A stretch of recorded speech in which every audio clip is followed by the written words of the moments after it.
Cummins made a remarkable start to life as Australia's Test captain, picking up 5 wickets on day 1 of the Ashes in Brisbane on Wednesday. The Aussies ran through the English batting order, dismissing them for 147 before bad light forced a premature end to proceedings. England were in trouble from the very first ball of the day and the series when Mitch Starc knocked back Rory Burns' stumps. More trouble followed when captain Joe Root, after facing 8 deliveries, fell for a duck off the bowling of Josh Hazlewood. Joss Buttler and Ollie Pope tried to staunch the bleeding, but after putting on 52 runs for the 6th wicket, they fell within 6 runs of each other. This is England's scorecard. Well, tail of the tape, really.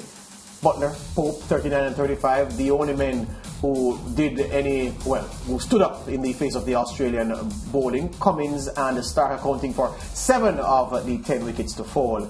And as we noted, rain forced an early end to proceedings, so the Aussies yet to begin their reply. The Aussie skipper, Pat Cummins, speaks now.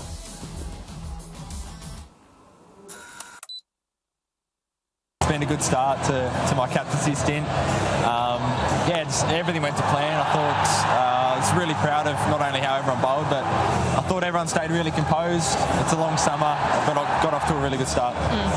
Speaking of the start, when you walked out for the coin toss, there was a massive roar around the Gabba. Was that one of those moments where it sunk into you that you are Australia's Test captain? Yeah, it did. And then got handed the team sheets, and it was a bit of a moment. I walked out and then had to do the toss, and I was like, I haven't done this in so long. I didn't know what the process was, who to hand the sheets to, but really special. It's great to be playing in front of a crowd again.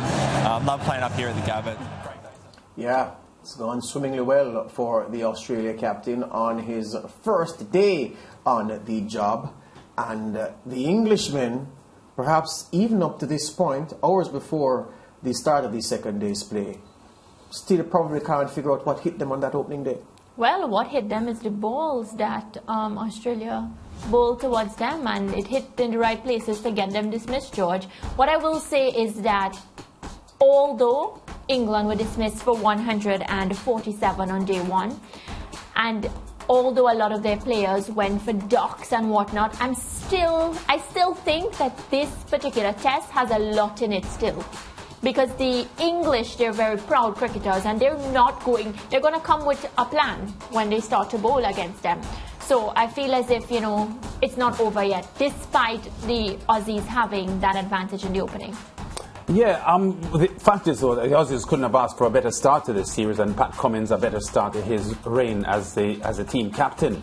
And they have a very potent fast bowling attack. To be quite honest, Josh Hazlewood and Pat Cummins as new ball bowlers with Mitch Starc are among the best in the world. There's no question about it. And when they are on song, they are very, very difficult to cope with. Having said that, because there's so much rain in the forecast, because there's been rain in the forecast for the first 2 days of this test match, so there is the likelihood of a lot of time being lost. So the fact that they were able to get England out for a paltry 147 sets the Aussies up for a result here in this match in their favour, but the runs are on the board and they've still got to come on back. Do you feel, George, that England would have felt as if they made an error in the toss? No, because those who are closest to the action said that both captains would have batted first had they won the toss. So Pat Cummins would have taken first strike. Joe Root was just unfortunate to win the toss and bat first. The fact of the matter is, though,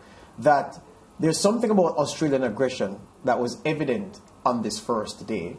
And perhaps it is when everything is clicking into place for you to make certain decisions are likely to bear fruit. Pat Cummins, in his first test as captain, the innings lasted for what, 50.1 overs? Yeah. There were, in those 50.1 overs, there were 14 bowling changes in that 50.1 overs, which suggests again, of course, that the plans for each batsman, so that batsman comes in, you are bowling, or you come off, so that man who has practiced bowling to get that man out can come in. So there were 14 bowling changes, but it's also typically Aussie, typically ultra aggressive. And then to draw a line under the ultra aggressive point, the 14 bowling changes in 50.1 overs of cricket. Mitch Starc, who started so well, getting Rory Burns for a golden duck, setting the tone for the series with that first ball dismissal. He was withdrawn from the attack after just 2 overs. And the captain brought himself on, Pat Cummins. So I'm just showing you how the matchups go, because Joe Root comes out. Cummins was taking Joe Root, 7 times in Test cricket for an average of 20 runs each. So Joe Root's average number of runs made against Pat Cummins is 20, and Pat Cummins has dismissed him 7 times. Joe Root he comes on, takes Mitch Stark off. Many captains would say, well, Mitch Stark has started so well, let him go. But no, because of, again, the matchups and who has practiced. Exactly. So it was ultra aggressive from the Aussies, and it paid off. And I'm agreeing with Lance here. In a rain-affected game where time will be lost, a lot of time was lost already, to get your opponent out. So one innings is done already for only 147, there's every chance of a result. Yeah, because there's rain in the forecast today as well. Yes. I'm not sure how much rain and if time will be lost, but there is the fans bracing themselves for some more lost time. You know, and every time something goes wrong for a team, you know, there's a what if, and you should have, and you would have, and you could have. A lot of people talking about the fact that maybe Jimmy Anderson would have fit these conditions very well, and they probably should have decided to go with him, and that is also one of the reasons that costed them. His record at the Gabba, is very poor. Yeah. But even so, that too, that's the strongest point. The second strong point is this: England haven't bowled yet.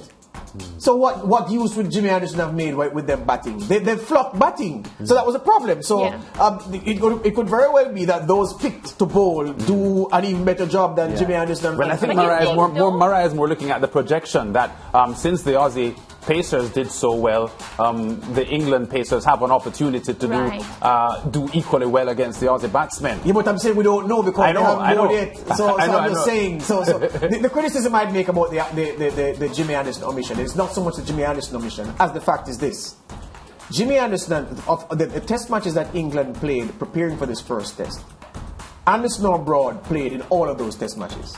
Yet they come here, and Ashes series that they've been planning for. Mariah spoke yesterday about rotating players and resting players because, of course, managing players for the Ashes. Yeah. So you manage the players for the Ashes. You play Jimmy or Broad in every test leading up to the Ashes.